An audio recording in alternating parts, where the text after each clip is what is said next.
बिस्मिल्लाहिर्रहमानिर्रहीम। आज के लेक्चर में हम टैक्स की टाइप्स देखेंगे।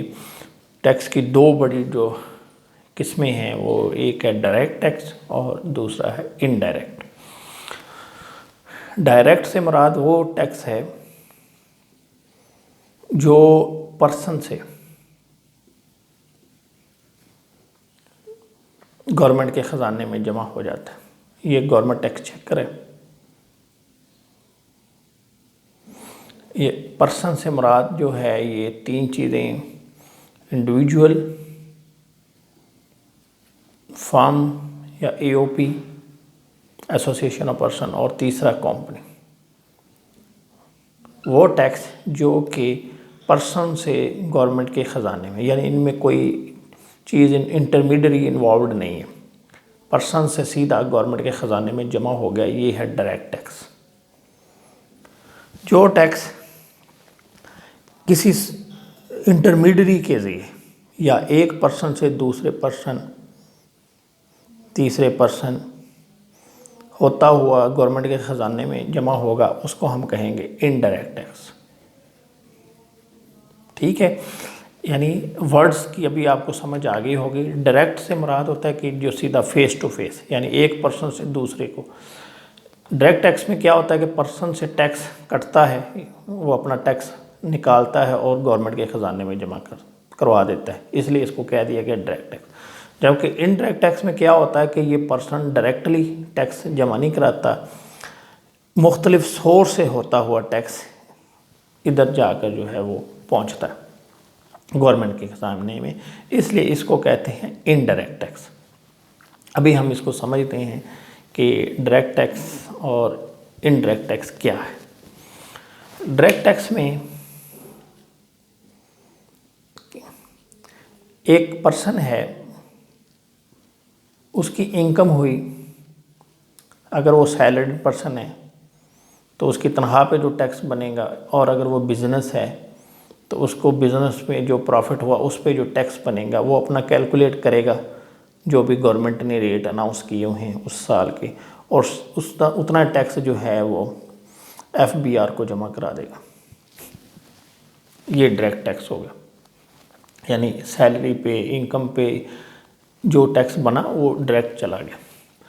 जबकि दूसरी जो टैक्स की किस्म है उसमें क्या होता है कि टैक्स मुख्तलिफ पर्सन से होता हुआ एंड में जाकर वो गवर्नमेंट के ख़जाने में जमा होता है। ये देखें, एक एग्जांपल दे रहा हूँ।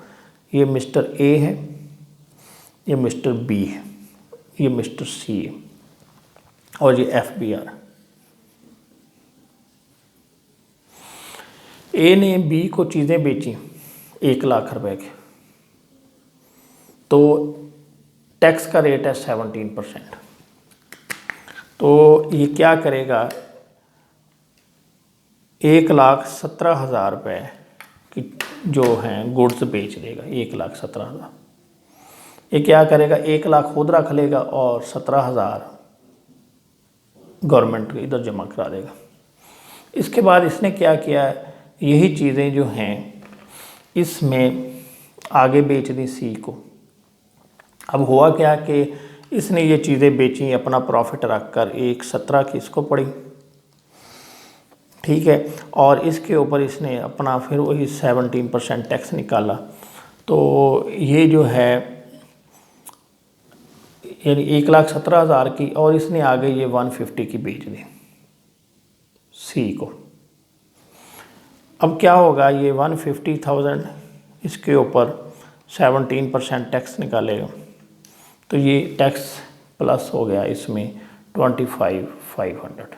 ये दोनों फिगरें बन गई 1,50,000 प्लस 25,500। ये इसको 1,75,500 की चीज़ें बिकी। अब बी क्या करेगा, बी ने 25,500 रुपये टैक्स काटा। अब 25,500 में से क्या करेगा, ये इसने 17,000 पीछे पे कर दिया। जब इसने चीज़ें ख़रीदी थी ए से, तो इसने 17,000 रुपये टैक्स पे किया था।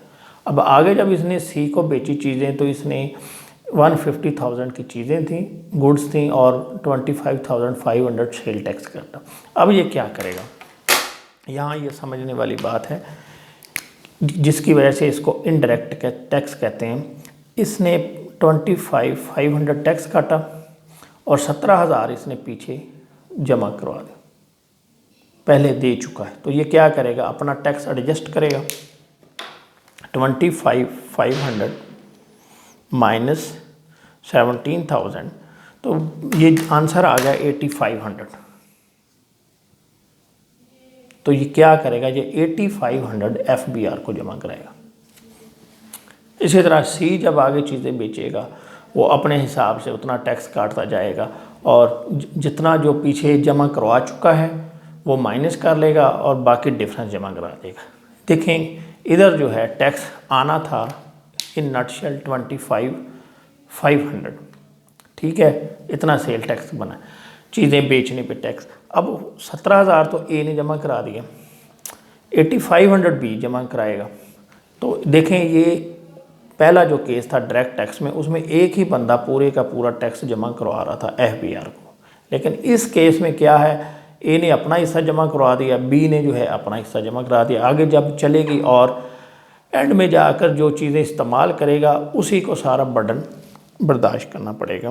तो इस तरीके से ये टैक्स जो है जमा होता है मुख्तलिफ लोगों से, इसको हम कहते हैं इनडायरेक्ट टैक्स। उम्मीद है आपको इसकी समझ आ गई होगी कि डायरेक्ट टैक्स में और इनडायरेक्ट टैक्स में क्या फ़र्क है। डायरेक्ट टैक्स में एक ही आदमी इन्वॉल्व होता है, एक ही पर्सन, जबकि इनडायरेक्ट टैक्स में कई लोग इन्वॉल्व हो सकते हैं। तो अभी हम इसका फ़र्क देखते हैं कि दोनों में, डायरेक्ट टैक्स में और इनडायरेक्ट टैक्स में क्या फ़र्क है। जो डायरेक्ट टैक्स होता है, सबसे पहला ये मैं पॉइंट इधर लिखे हुए हैं, सबसे पहला पॉइंट है ट्रांसफरेबिलिटी, कि डायरेक्ट टैक्स में जिसके ऊपर टैक्स लगेगा उसी को खुद जमा कराना पड़ेगा। जबकि इनडायरेक्ट टैक्स जो है इसमें क्या होता है कि जो टैक्स पे करता है, ठीक है, वो अपना बर्डन दूसरे के ऊपर शिफ्ट कर देता है। यानी A ने चीज़ें बेची B को 17,000 की, वो सेल टैक्स अगले के उस ऊपर चला गया। अब B जब C को चीज़ें बेच रहा है वो सारे का सारा जितना सेल टैक्स बनता है अगले से काट लेता है। यानी A अपना बर्डन B को शिफ्ट कर देता है, B अपना बर्डन C को शिफ्ट कर देता है। यानी वो आगे से रिकवरी, जैसे जैसे चीज़ें बिकती जाती हैं वो जो टैक्स है अगले से रिकवर करता जाता है। यानी इसने 17,000 इधर पे किया था, उसने जब C को चीज़ें बेची तो इससे 25,000 काट लिया, 17 अपना रिकवर करके बाकी जो है वो जमा करा दिया। अब इस पे आ गया, अब ये आगे चेन चलती जाएगी। तो यानी डायरेक्ट टैक्स में ऐसा नहीं होता है। इसमें मिस्टर A है, इसको सपोज़ 15,000 रुपये इनकम हुई, तो ये 15,000 इनकम जो है वो इसके ऊपर जो टैक्स बनेगा 15,000 रुपये सपोज टैक्स बना, तो 15,000 का 15,000 ही A को बर्दाश्त करना पड़ेगा। यानी डायरेक्ट टैक्स में और इनडायरेक्ट में क्या फ़र्क हुआ कि इसमें डायरेक्ट टैक्स में सारा जो बर्डन है उसके ऊपर आएगा जो टैक्स पे कर रहा है, लेकिन इनडायरेक्ट टैक्स में वो अपना बर्डन जो है वो दूसरे के ऊपर शिफ्ट कर सकते हैं। इसके बाद दूसरा जो पॉइंट है जो मैंने लिखा हुआ है इधर, ये है इनकम फैक्टर। डायरेक्ट टैक्स में क्या होता है कि अगर इनकम होगी तो टैक्स लगेगा, इनकम नहीं होगी तो टैक्स नहीं लगेगी।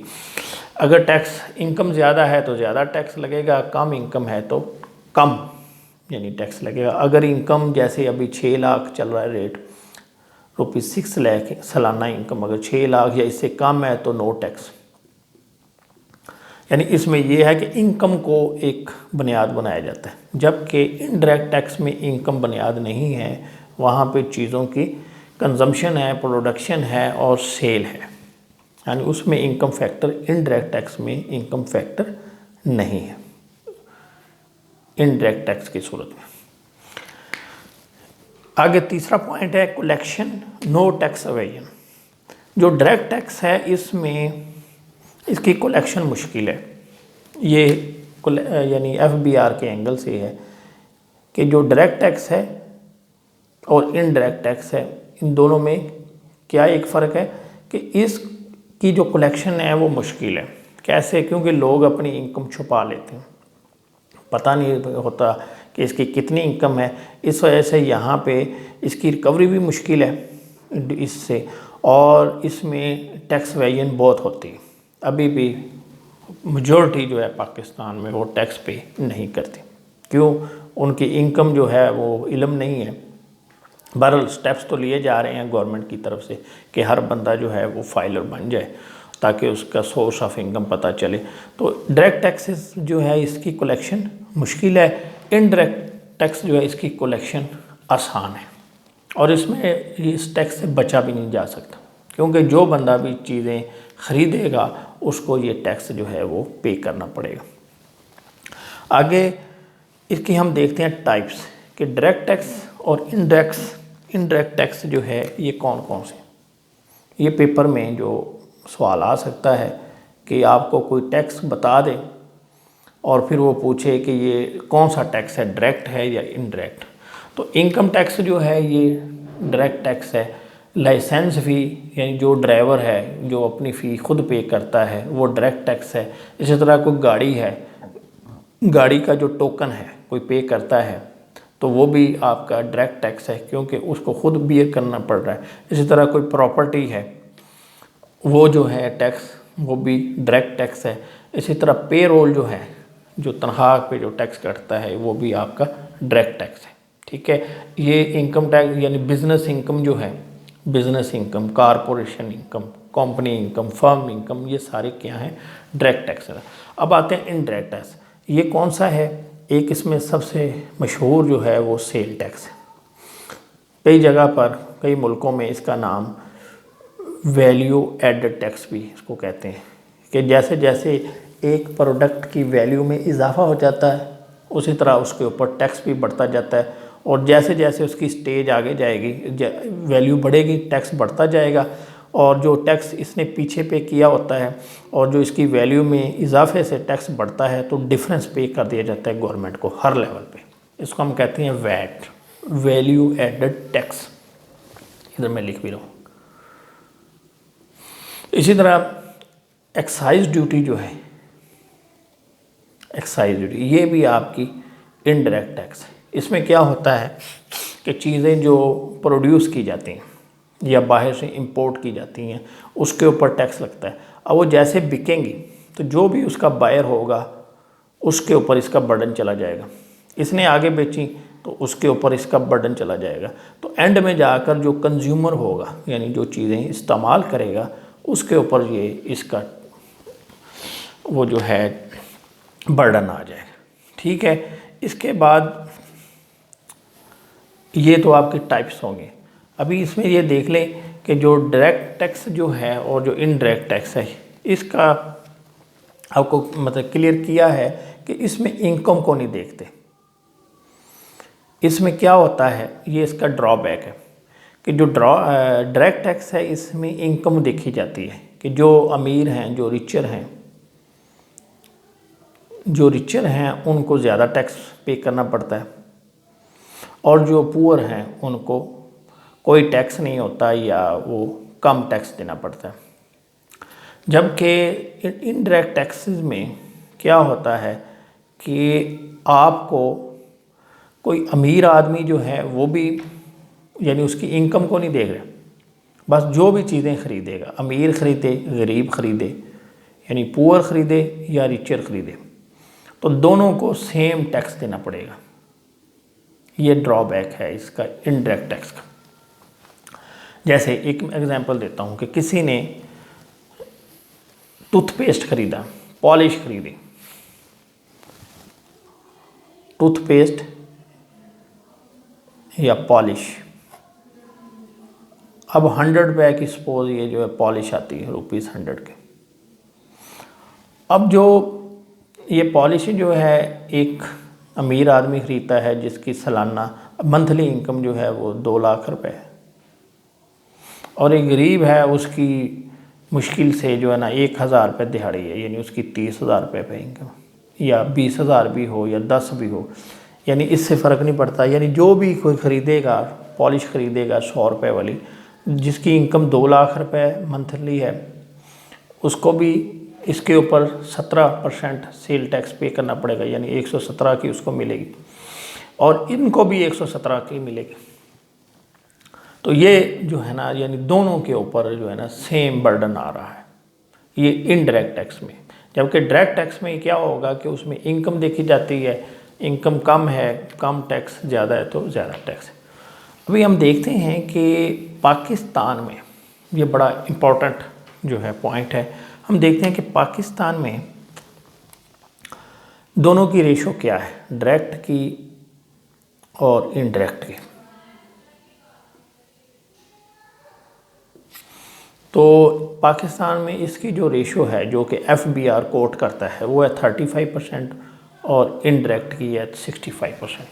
ये FBR की है, पेपर में भी आ सकती है कि पाकिस्तान में डायरेक्ट और इनडायरेक्ट टैक्सेस की रेशो क्या है, 35-65। लेकिन एक्चुअली ऐसा नहीं है। गवर्नमेंट के लिए अभी मैंने आपको एक्सप्लेन कर दिया है कि डायरेक्ट टैक्सेस कलेक्ट करना मुश्किल है। क्यों? लोगों की इनकम का इल्म नहीं है, लोग हाइड कर सकते हैं, इसी वजह से गवर्नमेंट को टैक्स कम मिलता है, कम कलेक्शन होती है। इनडायरेक्ट आसान है, इसमें क्या करते हैं कि गवर्नमेंट एक रेट बढ़ा देती है, 17 से 18 कर देती है, 16 कर देती है। तो अब इसमें इनकम वाला तो कंसेप्ट नहीं है, हर बंदे ने चीज़ें इस्तेमाल करनी, चीज़ें ख़रीदनी हैं जो ज़रूरियात ज़िंदगी है, नेसेसिटीज़ ऑफ लाइफ। तो उन ये हर चीज़ के ऊपर लगा होता है सेल टैक्स, यानी चीज़ों की जो फ़रोख्त है उसके ऊपर हर सेल टैक्स लगा हुआ। तो वो क्या करते हैं कि ज़्यादा जो आमदनी है इधर से हो रही है इनडायरेक्ट टैक्सेस के माध्यम, 65% ये है। लेकिन प्रैक्टिकली ये जो रेशो है वो डायरेक्ट की 15% है और 85% जो है गवर्नमेंट इस सोर्स से जो है ना वो यानी इनडायरेक्ट टैक्सेस की मद में कर रही है। ठीक है, उम्मीद है आपको। अच्छा, पेपर में आपने ये फिगर लिखनी है, ये तो प्रैक्टिकल है, एक्चुअल फिगर है कि 15% तक रेशो है डायरेक्ट टैक्सेस की और 85% इनडायरेक्ट की। लेकिन पेपर में ये आपने लिखना है, यानी 35 और 65। उम्मीद है आपको डायरेक्ट टैक्सेस और इनडायरेक्ट टैक्सेस की समझ आ गई होगी। अब हम आते हैं लास्ट पे, प्रोग्रेसिव टैक्स और रिग्रेसिव टैक्स। प्रोग्रेसिव टैक्स जो होता है ये, यानी आपने सुना ही हो लफ्ज़ प्रोग्रेस, यानी जिसमें इजाफा होना, बढ़ोतरी होना, आगे बढ़ना। तो प्रोग्रेसिव टैक्स जो है ये इनकम टैक्स है। प्रोग्रेसिव टैक्स क्या है? इनकम टैक्स है या डायरेक्ट टैक्स है। इसमें क्या होगा, इनकम बढ़ेगी टैक्स भी बढ़ेगा। दिस इज़ प्रोग्रेसिव टैक्स, यानी इनकम बढ़ने के साथ ही टैक्स भी बढ़ रहा है। और जो रिग्रेसिव टैक्स है इसमें क्या होता है कि हम इनकम को तो बुनियाद ही नहीं बनाते। ठीक है, इसमें हम क्या करते हैं, ना ही उनकी अर्निंग कैपेसिटी देखते हैं, यानी अर्निंग कैपेसिटी नहीं देखते जिसके ऊपर टैक्स लग रहा है, अर्निंग कैपेसिटी को इग्नोर करते हैं और टैक्स लगा देते हैं।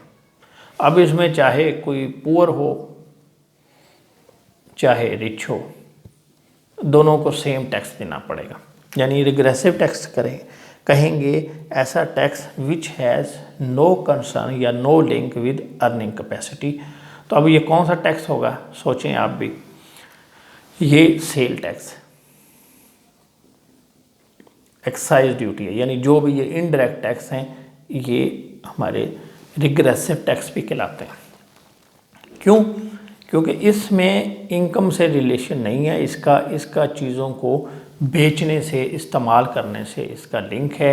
अब उसमें आपको मैंने बता भी दिया, समझाया है कि देखें एक चीज़ जो है वो कोई भी ख़रीदता है, एक 2 लाख रुपए वाला या 10 लाख मंथली इनकम वाला भी ख़रीदेगा और जो 500 रुपये दिहाड़ी कमाता है वो भी ख़रीदेगा।